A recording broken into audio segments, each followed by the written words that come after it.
Bonjour et bienvenue pour ce 27e jour de notre voyage au cœur de la CNV. Aujourd'hui, j'ai choisi de vous parler du silence. Alors pourquoi le silence? Parce que j'ai remarqué que pour pas mal de personnes,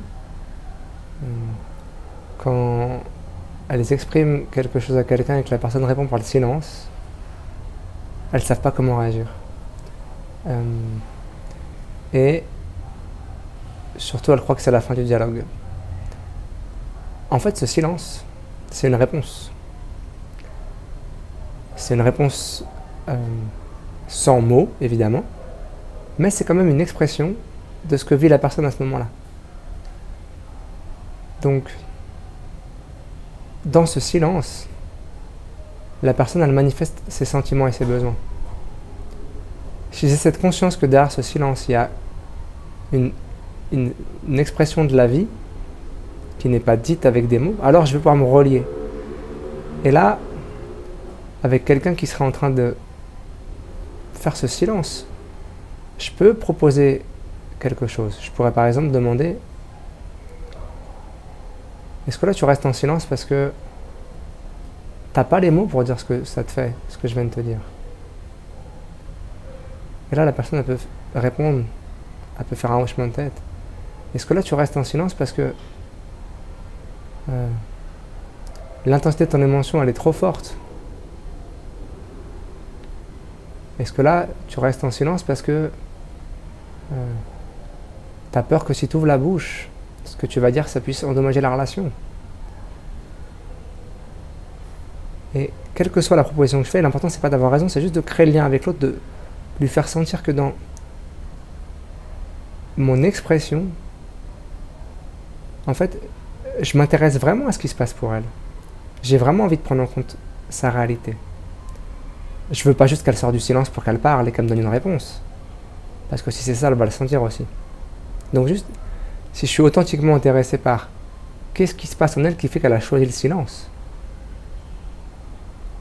alors elle va le sentir et elle peut choisir de ne pas me répondre. Et je peux choisir de continuer à essayer d'être en lien avec elle par ces questions. Je peux aussi lui dire ce que ça me fait pour moi. Quand je te vois en silence, je me sens plutôt désemparé là parce que j'aimerais établir une connexion avec toi et que je suis pas sûr de savoir comment faire avec ce silence. Ou je me sens triste parce que j'ai besoin de clarté ou j'ai peur, j'ai besoin de clarté sur un sujet et que ton silence me donne pas de réponse, et donc je vois qu'en moi voilà, je vis de la peur. Et je vais faire une demande ensuite pour, voilà, comment tu te sens avec ça? Est-ce que tu peux me dire comment tu te sens? Est-ce que tu peux me dire ce que tu as compris? Est-ce que tu préfères que je t'en parle à un autre moment? Mais une fois de plus, je vais vouloir créer le lien. L'idée, c'est vraiment, je veux me connecter avec ce silence. Ce silence, il ne nous sépare pas, il nous rapproche. Si je choisis qu'il nous rapproche. Si je choisis que dans ce silence, il y ait un appel de l'autre à la connexion. Et donc voilà, je vous invite vraiment à si vous avez dans vos relations certaines fois des gens qui, voilà, choisissent le silence, ou que choisissent de partir, hein, c'est pareil, hein, les gens qui quittent la conversation abruptement et qui s'en vont, c'est pareil, ça veut dire j'ai des besoins là.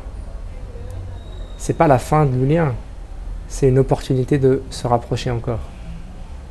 Si j'entends le cri qu'il y a derrière ça, si j'entends l'appel, voilà, donc je vous invite vraiment à mettre de la conscience sur ça et à tenter de juste vous mettre en lien avec le silence ou avec ce qu'anime la personne quand elle s'en va en plein milieu d'une conversation.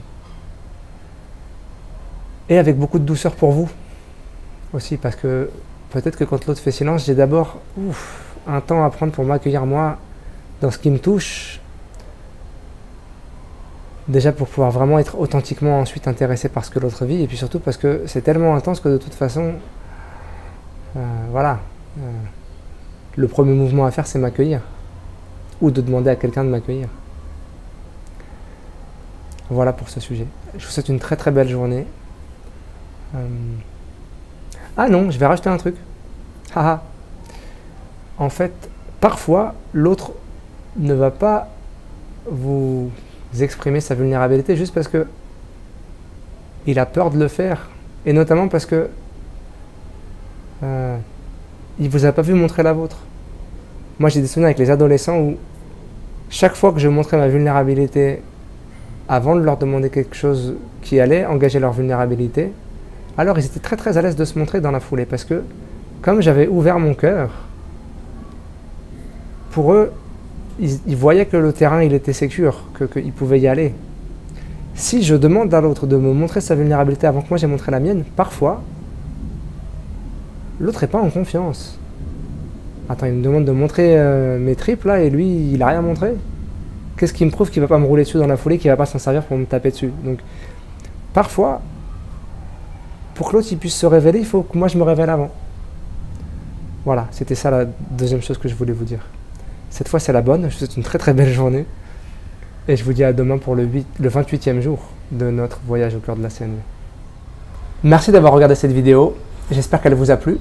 Si c'est le cas, merci de cliquer sur j'aime juste en dessous et de la partager avec qui vous voudrez. Vous pouvez aussi me laisser des commentaires, bien évidemment, je les lirai avec grand plaisir. Si vous souhaitez recevoir les notifications de mes prochaines vidéos, vous pouvez vous abonner à ma chaîne YouTube ici. Si vous souhaitez visiter mon site, c'est juste là, vous y verrez mon agenda avec toutes mes activités de communication non violente et de danse. Je vous souhaite une très belle journée et à très bientôt.